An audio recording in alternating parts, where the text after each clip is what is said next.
Today we're going to discuss identity theft, America's fastest growing crime. What you'll get out of this presentation is we're going to identify what is identity theft, who's affected, the 5 major types, data breaches, how to protect yourself, recovering from identity theft, some free resources, and our solution. But first, let's get into the disclaimer. Legal information is not the same as legal advice. ProDebt Solutions, its agents, representatives, and members never provide legal advice, and ProDebt Solutions, its agents and representatives are not legal representatives for the member, nor are we practicing attorneys. What you will hear is entertainment and educational in nature and is for information purposes only. This information is provided to help users safely cope with their own legal needs. Content, forms, and templates from ProDebt Solutions, its agents, representatives does not constitute legal advice, and no attorney-client relationship is created. Consult an attorney before using content or commencing in any legal action. This information is to be used at your own risk. We are not bar licensed attorneys who are officers of the court. ProDebt Solutions, its agents or representatives, and members never give legal advice. So what is identity theft? Well, for starters, it's America's fastest growing crime.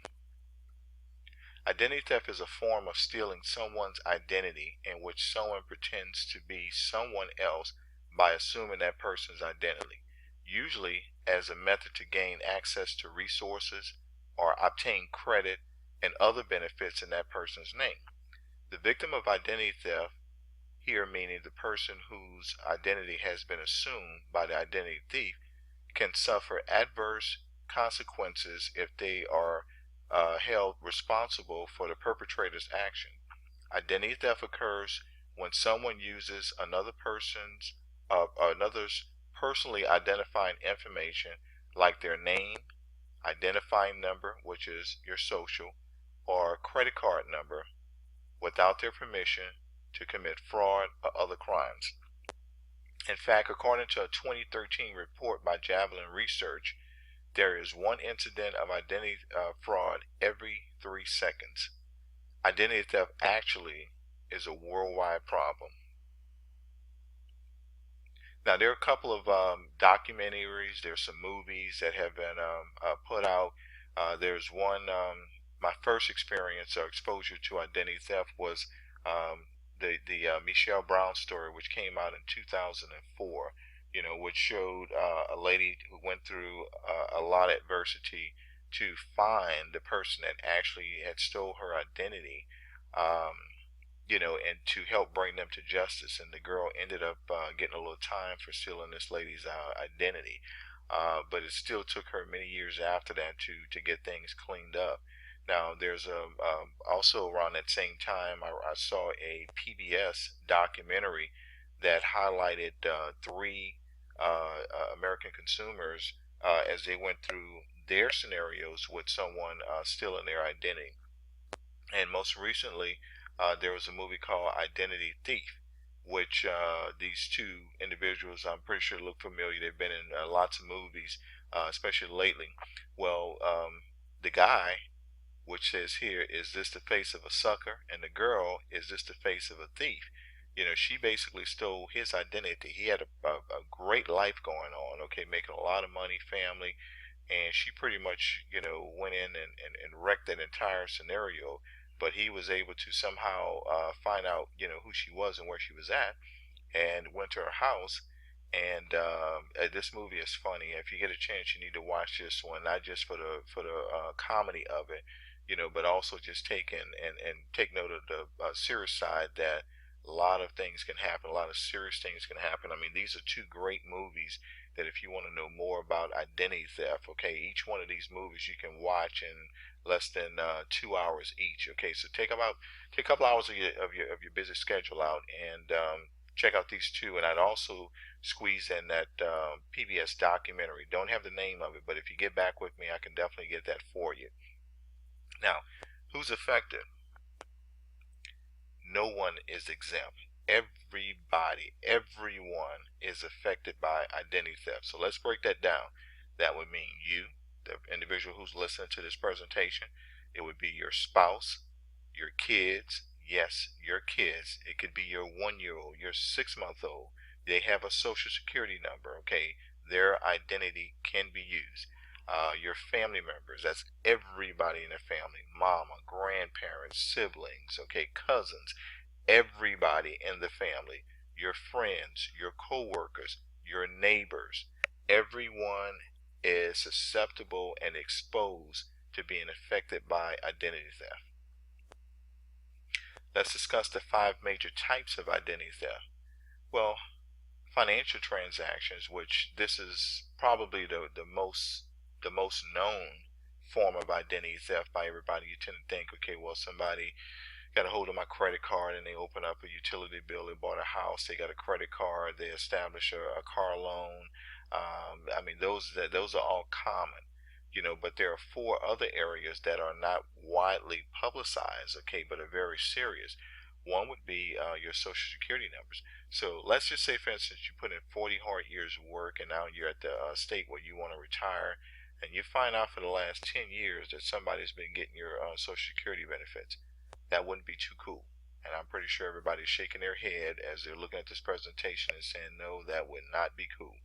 Well, I mean, that is possible. And not only can, the social security number be used for maybe accessing your benefits, okay, but it can be used for lots of other things. I mean, just a social security number, can be used to get gas service or utility service set up somewhere, and tons of other things, okay, with just that powerful 9-digit number. Now, as far as criminal and character, I remember around at '04 time frame, one Labor Day weekend, it was like that Tuesday. I was looking at Tuesday after Labor Day. I was looking at news, and I rarely watch the news, but that particular evening, I watched the news, and this gentleman was just kind of telling the news reporter, his horrible weekend his horrible Labor Day weekend that he had.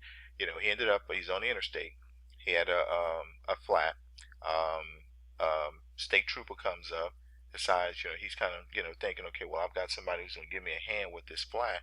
Well, of course, whenever, any police officer approach you in that type of manner, they're going to run your plate and see if there's anything that can come back, on you that would be detrimental to them, which, I mean, does kind of make sense. Well, in this case, didn't quite work out for him that well, because the officer approached him and confirmed his name and says, well, hey, I've got a warrant for your arrest in Florida. Well, now this gentleman lived in Louisiana. He's like, I've never been to Florida, and I don't know why there's a warrant.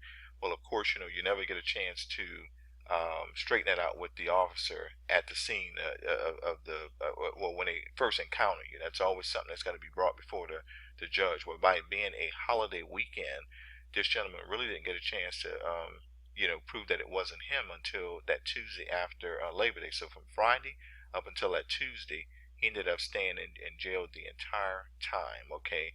And so what happened was that when they showed him a picture of him from some records that they had, mugshot that they had pulled from Florida, he recognized who the individual was. He said, the social, the name is mine, but the picture is not me.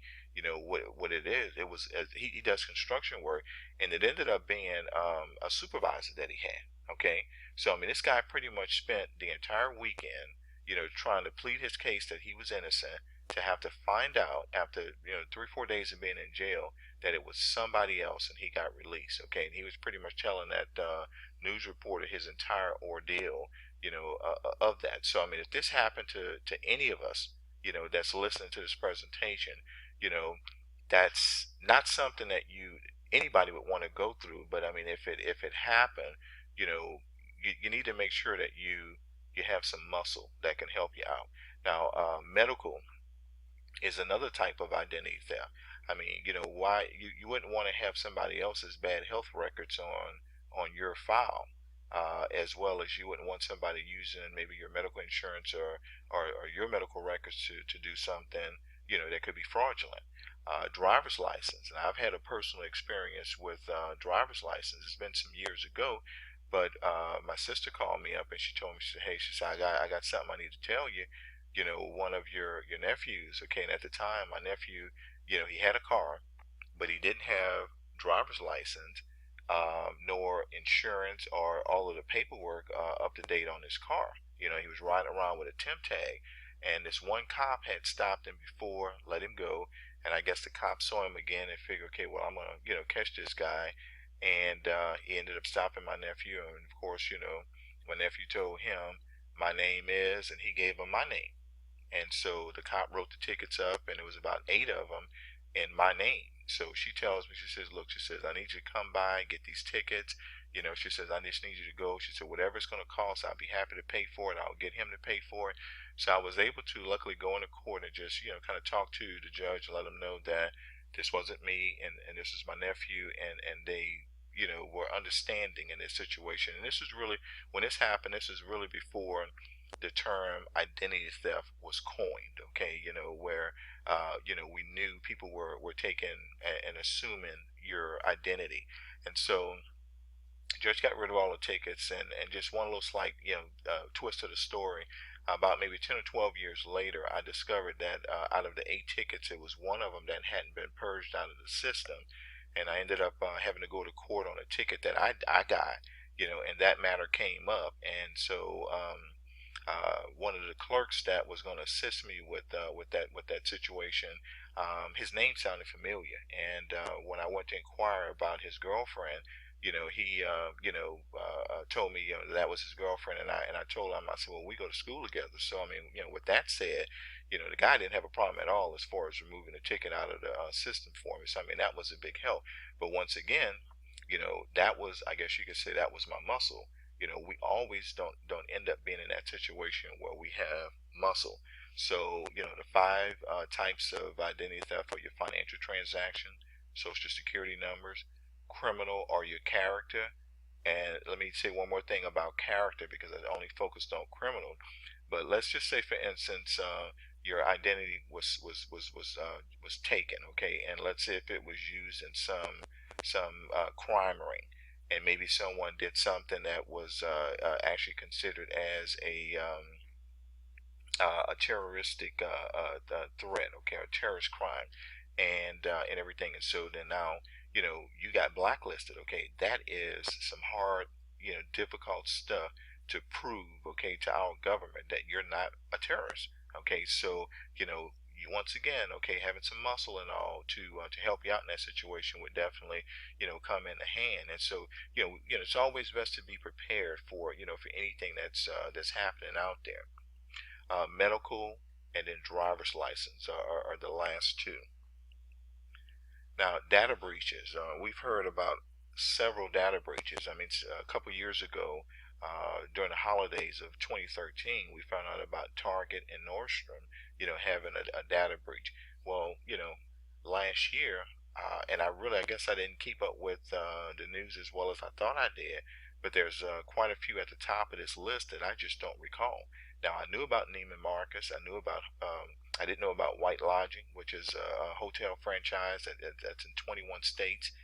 Sally Beauty Stores, didn't know about those guys. Michaels, Arts and Craft, Affinity Gaming. They own 11 casinos in Nevada, Colorado, Iowa, and Missouri. New York, there were about 22.8 million, private records of New Yorkers that were breached. P.F. Chang's, a restaurant, Oriental restaurant chain, they had some issues. Albertsons and Super Value, uh, most popular grocery stores in the country, or supermarkets in the country. Community Health Systems, I knew about that one. UPS, I didn't know they had issues. Dairy Queen, Goodwill, Home Depot, heard about them. Jimmy John's sandwich shop chain, J.P. Morgan Chase. I did kind of sort of knew a little bit about them, but I didn't think it was as serious as what I read. Source Books, Kmart, Staples, BB, and Sony. Now we know about Sony because toward the end of the year, Sony was having a lot of issues where someone had went in and hacked a movie that, and I think that was the movie with the Kim Chong guy up in Korea. But I mean, all of these companies have had issues, and so if you want to get the full list and the details and description of each one of these entities, if you do a search for Forbes and you type in the big data breaches of 2014, or if you just type in the big data breaches of 2014 and look for Forbes, you'll find it. And if I'm not mistaken, the article was dated January 13 of 2015. And so, the true cost of data breaches are staggering, and I don't think they will ever reveal like the true number. It'll always be, dumbed down to a lower number, but it's into the billions of, and the data breach part of it is just getting started. Okay, just getting started. I mean, the cyber thieves are really beginning to heat up. So I mean, it's just this is something that we have to take serious, more serious than what we have had.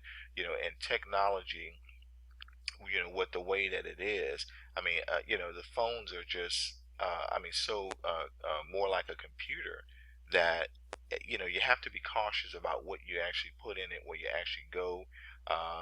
It's just, we're living in that type of society where caution, needs to be, something that we embrace every day to make sure that we keep ourselves in the best position. So now, as far as like tips, all right, how to protect yourself. One of the things that you do is you don't overshare on social networking websites. Okay, that would be your Facebook. I mean, you would never, put your credit card information into a post on Facebook or something like that. I mean, people put too much information out there on Facebook as it is. Okay, too much of your business. Maintain an antivirus and an anti-malware software on your computer. Keep it active. Make sure you run scans, a couple times a week. Handle all your financial documents with care. Create strong passwords for anything online. Be careful with unsecured Wi-Fi. Don't be reeled in by phishing scams. Okay, what that is like, I got an email a couple years ago where a friend of mine's fiance, got this email saying that she was stuck in London and she needed about $1,800. Okay, so that she can get back home. Well, I know I hadn't spoken with either one of them in a few days. Okay, but I think that if they were going out of town, they would have definitely mentioned it to me. And so I couldn't get in touch with her. Just was kind of ironic that she didn't answer her phone. He didn't answer his phone, but I ended up having her son's phone number. And when I called, he said, "Well, I talked to mom earlier today, and she ain't in no London." Okay, so that was confirmation. But I would still would have never sent money over. Another thing you have to be careful on when you on your computers, that if you get an email and an email has no subject, be cautious. Or if you get an email and it does have a subject, or even if it doesn't have a subject, when you open it up, if it just has a link in there for you to click on, don't click on it.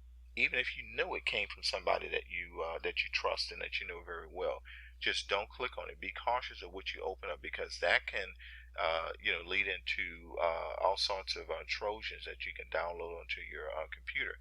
My son, one night, he's up late playing on the computer, talking with his friends.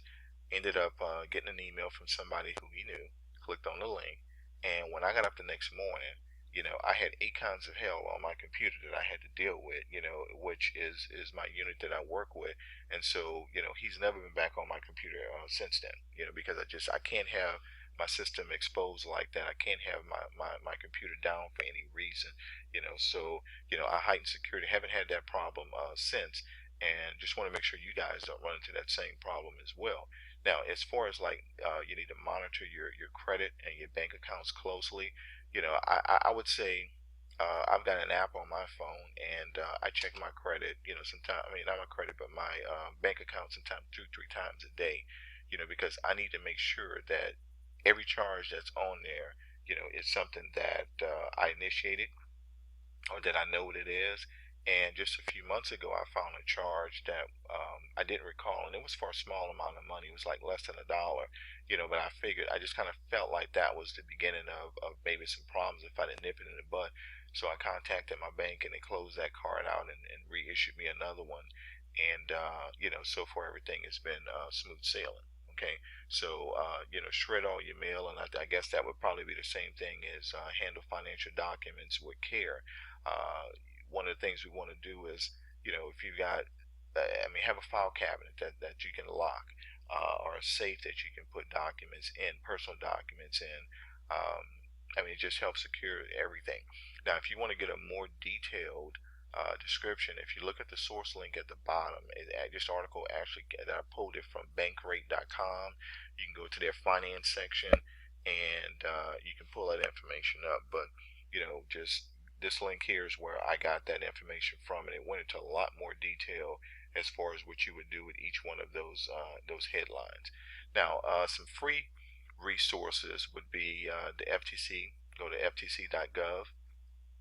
Also, there's an identity theft survival guide that's put together by a lady by the name of Mari Frank, on that PBS report that I was speaking of earlier. She was one of I think, the first individuals that they interviewed on there, with an identity theft issue, and she actually, from that experience, became an advocate, and so she has a lot of good information out, about that.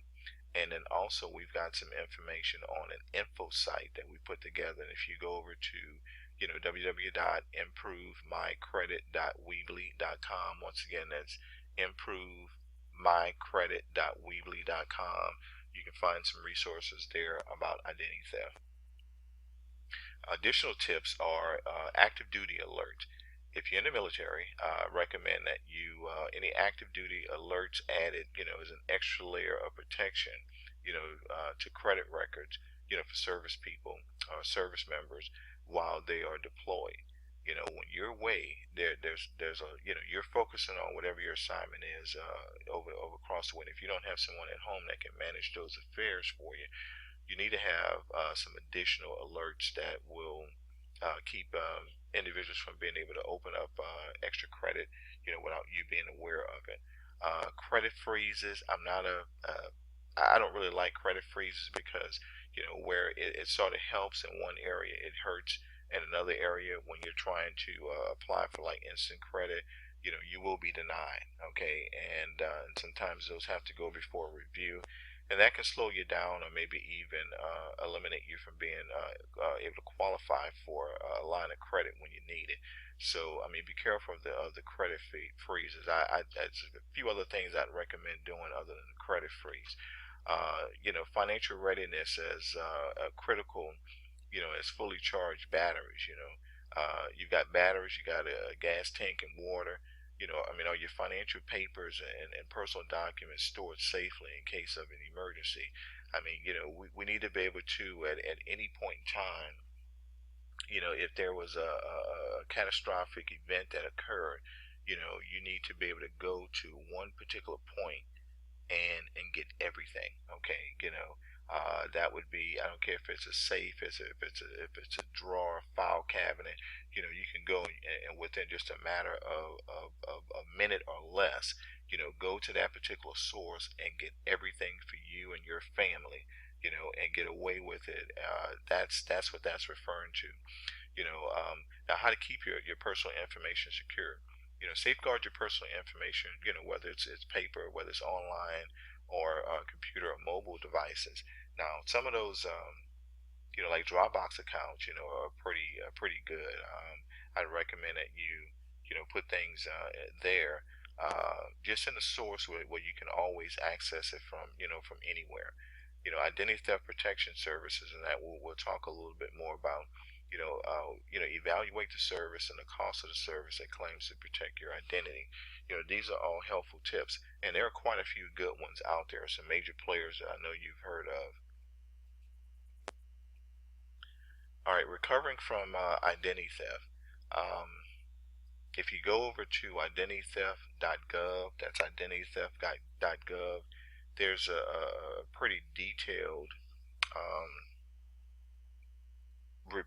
checklist. Okay, and in this presentation there should be a window that popped up, or maybe a link if you're looking at it from the YouTube, that is a PDF, and there's also that you can download, or if you look at the YouTube version of this, there will be a link back to this website, where you can actually go and you can view that presentation. All right, let's take a quick look at at the website. I pulled it up, and as you can see, is identitytheft.gov. And so the first box says what to do right now. And if you go to step one, it says call the companies, where you know fraud occurred. And that's always a good thing. You call a fraudulent company, explain that someone stole your identity. Ask them to close or freeze the accounts. Then no one can add new charges unless you agree. You can change your logins, passwords, and pins for that account. And that was pretty much what I did with that Chase card. You can also, step two, they say place a fraud alert and get your credit report. You always want to get a copy of your credit reports to see what's on there. You should be checking your credit report, on a minimum twice a year. But I would highly recommend that you check your credit report. You have some type of monitoring service where you can check what's on your credit report like every month. Step three would be to report identity theft to the FTC, and last but not least, get a copy of a police report. Now on this site, it goes into more detail as far as some other things to do, what to do next, other steps. Now this is basically if you're doing this alone, okay. If you have no monitoring service or resource service to a solution to help you out, this is what you would do on your own. Hopefully that's not the case, because when you're trying to work through this issue on your own, it ends up costing you a lot of money and a lot of time, and you may even have to take off some time from work, which is not a good thing. Okay, so but this is a great resource to go to. All right, so let's talk a little bit more about the solution. Okay, actually, we're part of a company. They've got a product. It's called ID Shield. The company's name is actually Legal Shield, and they're formerly known as Prepaid Legal. We've been associated with this company for quite some time. We were around when they first came out with the identity theft product, which was some 12 years or so ago. And this is what we recommend as the solution. Okay, now they offer you a $5 million guarantee. So, and let's go ahead and we'll look at the actual plan. All right, so let's look and see what comes with this plan. Now, millions of people lose their identities every year. So, of course, you don't want to be one of them. Identity theft has been rated with the FTC for the last 15 years. I mean, highly, one of the top complaints, amongst consumers. And if you were to look at the list, it would be identity theft. And then probably in that top three would definitely be the debt collectors. Okay, so since we're talking about just the identity thieves this afternoon in this presentation, we're going to go into, a little bit about what the service offers. Now, there are a couple of competitors out there, and you may even have ID protection, let's say with a credit card or maybe with your bank account. And now those come with some limitations. Most times they only monitor that particular credit card, or they may only monitor, one credit bureau. You know, you don't want to get caught up in just being able to have something that only deals with that one scenario. What you need is a company that's gonna monitor, whatever matters. Okay, so with Legal Shield and their ID Shield product, they're gonna take and cover what's on your credit reports. They're gonna it's gonna monitor anything in any crime rings. I mean, they've got investigators that specialize in different departments, and they research various possibilities out there that your information could be distributed. And if someone when someone opens up an account, or if someone should open up an account, you're going to be immediately notified. Okay, even if you went in and open up a new account today, your phone is going to ring shortly after that occurs, and someone's going to say, "Hey, look, did you open up an account?" And you're going to have to give up some verifying information to prove that you actually did. And if you can't, that account is going to automatically be closed down. Now, the entity that powers their solution is a company called Kroll. Kroll is a major company. It's a worldwide company for Kroll, Kroll has gone in and did forensic investigation for Enron some years ago. I know we all know about Enron, and also they were the company that actually tracked down and found out where Saddam Hussein's money was at. So I mean, this is a powerful company. Do a lot of investigation, security work. Um, so as far as like, I guess who the main, probably the main competitor would be LifeLock. Okay, so we'll quickly take a look at family plan under identity theft, I should say ID Shield and LifeLock, and then what the additional individual plans would be. So as you can see here on the screen, the coverage, ID Shield for family, they're looking at $19.95 a month. Well, the same service with LifeLock, you'd be looking at about $52 a month. Now on the individual level, you're looking at $9.95 a month, but on an individual level with LifeLock, you're looking at about $20 a month. And just when you look at the checks, of course, our product just pretty much outperforms what LifeLock has. I mean, try it out and find out. Okay, I mean, if you can look under the coverage, under the family plan, it covers up to 10 people, whereas with the LifeLock, it only covers 2 adults and 2 minors. So, I mean, this is something that you definitely want to get your kids covered on. Now, this plan will cover up to 8 kids. So you figure husband and wife, you guys have 8 kids.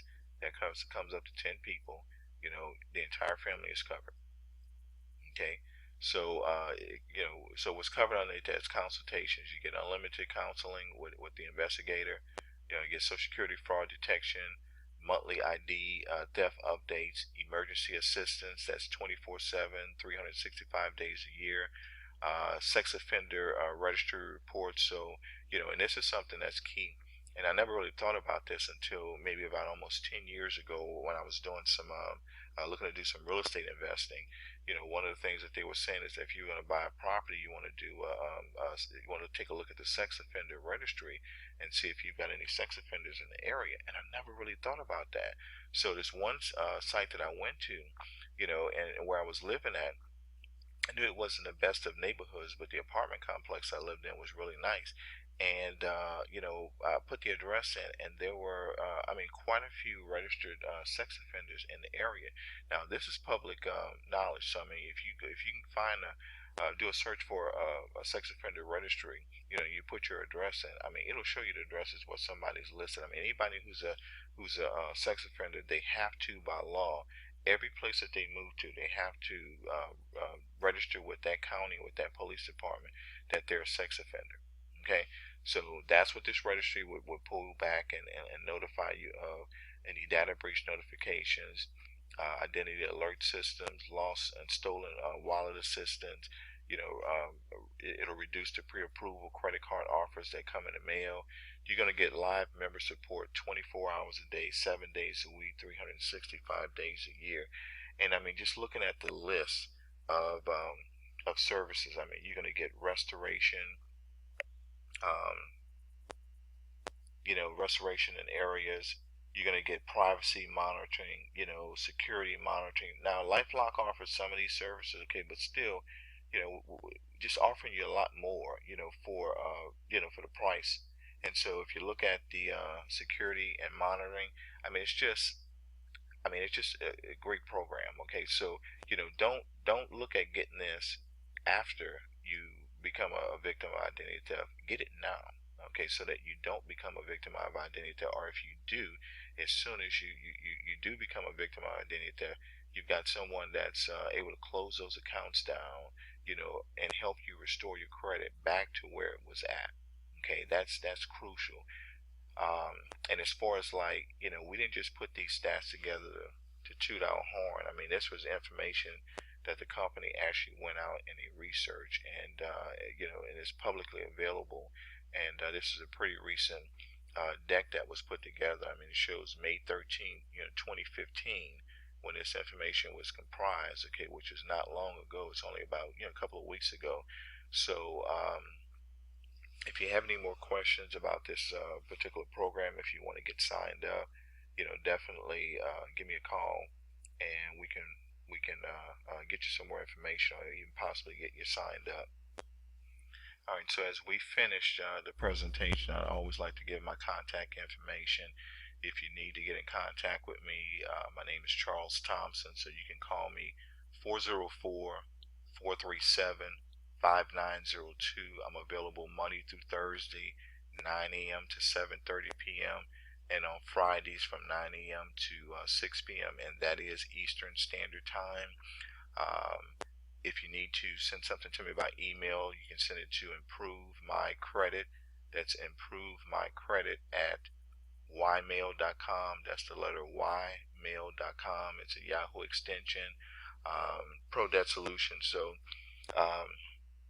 leave this information up for just a second. So if you guys need to get in contact with me, do so. And at this time, we're going to go ahead and open up for Q&A. If you have any, if you're looking at this after the presentation is over with, or on a replay, or if you're looking at the video, one of the video channels like YouTube, definitely contact information is going to be on the page. Feel free to get back with me.